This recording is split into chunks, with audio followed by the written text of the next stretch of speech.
Thank you so much. Being an economist, I will focus in this occasion on the economic dimension of the problem of resilience. And let me start from the following consideration. Every society clings to a myth by which it lives. And ours is the myth of economic growth. For the last 5 decades, the pursuit of growth, not to be confused with the human integral development, which is an altogether different notion, has been the single most important policy goal across the world. The global economy is almost 5 times the size it was half a century ago. And if it continues to grow at the same rate, the economy will be 80 times that size by the year 2100. This extraordinary ramping up of global economic activity has no historical precedent. It is totally at odds with our scientific knowledge of the finite resource base and the fragile ecology on which we depend for survival. And it has already been accompanied by the degradation of an estimated 60% of the world ecosystems. Prosperity consists in our ability to flourish as human beings, as we are reminded by many authorities, among which the present Pope Francis, etc. The challenge for our society is to create the conditions under which this is possible. It is the most urgent task of our time. As we know, an element, and Professor Ram at the beginning of this morning mentioned that, an element of the living environment is resilient if it increases its capacity to adapt to climate change. In other words, to limit, counteract, and reduce with appropriate intervention the effects of climate change that damage the environment. For an ecological system, resilience is the ability to return to its initial state after being subjected to a disturbance. 2 main strategies, as we know, have been identified and implemented so far to cope with climate change. The first is mitigation, to act on the causes of climate change both by reducing greenhouse gas emissions and by reducing the use of fossil energy sources. The second strategy is adaptation, to reduce the impact of global change and to implement all those actions that can limit and counteract climate disruption, reduction of biodiversity, coastal fragility, etc. The mitigation strategy suggested by IPCC against the greenhouse gas emissions and their effects on climate change has not yet yielded the desired results. We have to be aware of this. It is therefore necessary, in my opinion, to focus on adaptation strategies to immediately counter the effects of climate change on most vulnerable people and environment by increasing their resilience through local interventions and targeted resilience action. The point is that our entire market economy has shown a lack of resilience. That is what we need to stress. We essentially, to use a common metaphor, we essentially built cars without spare tires. Just-in-time inventory systems were marvelous innovation as long as the economy faced only minor perturbation. But they were a disaster, for instance, in the face of COVID-19 shutdowns, creating supply shortages cascade.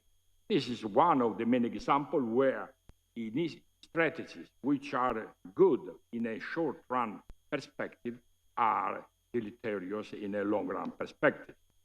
As our colleague Joe Stiglitz stressed several times in this academy, markets do a terrible job of pricing risk, for the same reason that they don't price carbon dioxide emissions. Here lies the fundamental failure of neoliberalism and the policy framework it underpins. But in the last 30 years, we lived under the neoliberalism myth. That is one of the reasons explaining the present situation. Markets on their own are short-sighted, and the financialization of the economy made them even more so. Precisely because markets do not account fully for key risks, there will be too little investment in resilience, and the cost to society end up being even higher. The commonly proposed solution is to price risk by forcing firms to bear more of the consequences of their actions. The same logic also dictates that we price negative externalities like greenhouse gas emissions. Without a price on carbon, there will be too much pollution, too much fossil fuel use, and too little green investment and innovation. But pricing risk is far more difficult than pricing carbon, and that explains the present day difficulties. So we can talk about that, but in practice, our recommendations are never taken into serious consideration. Now, for reason of time, I skipped a section of my paper where I indicate the main reasons to explain the failure of the Glasgow Climate Pact of last November. And let me only focus only on one point of that reason. That is, designing policy for climate change requires analysis which integrate the interaction between the economy and the environment. However, much of the standard economic modeling, including the celebrated so-called integrated assessment model, IAM, does not embody key aspects of the problem at hand. And that is the crux of the matter. Because you see, policymakers, governments, they base their decisions on integrated assessment models. And they are wrong. A recent paper, not yet published, by Stiglitz and Nicholas Stern from London School of Economics, which is, it will make a major fuss when it will be published, they indicated that there are fundamental flaws in the methodology commonly used to assess climate policy, showing systematic biases with cost of climate action overestimated and benefits underestimated. The consequences is that using integrated assessment models with their choice of calibration has led policymakers to conclude that social optimization entails accepting an increase in temperature of almost 4 degrees Celsius, while, as you know very well, the upper limit was set at 2 degrees Celsius already at the Paris conference in 2015. So the Glasgow conference should have underlined such a serious inconsistency and should have announced the constitution of a global working group charged with the task of advancing an alternative methodology to direct the choice of policymakers. But that did not occur. That is the major failure. And let me remind that our politicians do not follow the science. They follow those economists or group of economists who suggest that to them, don't worry, because we can tolerate a 4-degree increase in temperature, even though the scientists instruct us that that will be deleterious, because you know how the market economy functions, etc. So there are several ways to act so far has been in the literature, but no consensus has been reached among different groups of economists. And that explains what is can be called the sort of a paralysis in this regard. Now, this is a consequence of the fact both that there are shortcomings in the main economic paradigm. Because I have to, even though I belong to that category, I have to admit that a large part of responsibility more goes to the economy. Because you have to go and read the papers by Solow, the Nobel Prize winner already in the 60s, and all what follows. When they said, don't worry, it is written about environment. Environment is a story invented. The important thing is to grow, to maximize GDP, etc., etc. And if you follow the literature and the actual events, that was taken as. For just another example, there are those who claim that taking remedial measures on a case-by-case basis as impacts of climate change occur is economically more efficient than taking adaptation actions to stabilize the climate. In the very short term, and from a purely financial point of view, this may well be true, as due to the inertia of climate system, the main climate benefits from mitigation and adaptation action will not take effect within the near future. However, this approach is neither compatible with sustainable development nor is it ethical, because lives lost in climate-induced disasters or plant and animal species once extinct cannot be restored, whatever the amount of money made available as a consequence of efficiency. And even more importantly, inaction for the next years will almost certainly make it impossible to avoid crossing climate tipping points leading to, for example, changes in the monsoon dynamics in China or India, or melting of Himalayan glaciers that supply about 1/6 of the global population with water, or sea level rises well above 1 meter. The consequent need to relocate millions of people makes monetary scales absolutely meaningless. And that will determine a problem of new forms of migration as we know it. So inaction is unpardonable because the actions required do not demand unacceptable sacrifices by the industrialized world. On the contrary, they primarily require structural change that are affordable and changes in social practices and habits.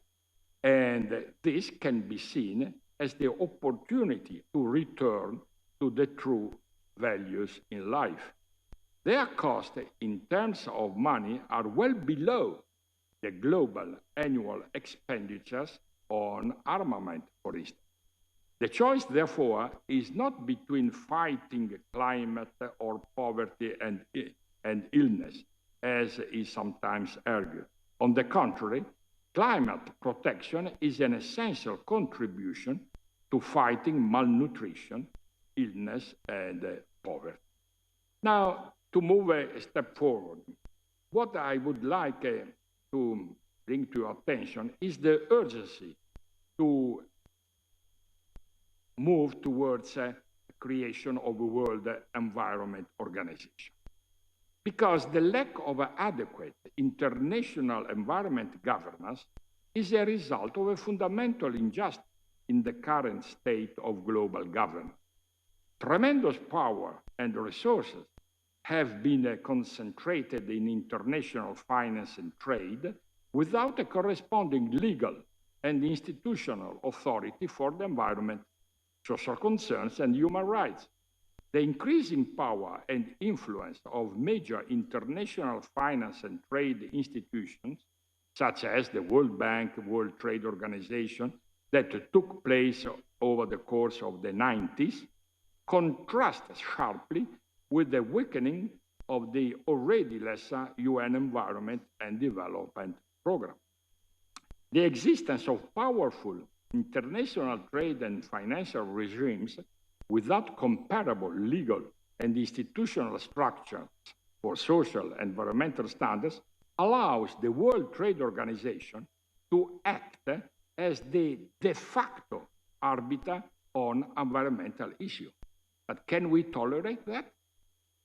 However, the WTO is an institution that not only lacks a core competency on environmental issues and policy, but views the environment as a commodity to be exploited rather than a resource requiring management and conservation. The result is that environmental, social, and human rights issues, treaties, and commitments are trumped by finance and trade interests. Rather, it should be the case that these considerations get prioritized ahead of finance and trade. I believe that one response for international environment governance is to create a World Environment Organization and to strengthen and upgrade the UN's social and development organizations so that these institutions can act as a counterbalance to the powerful finance and trade institutions.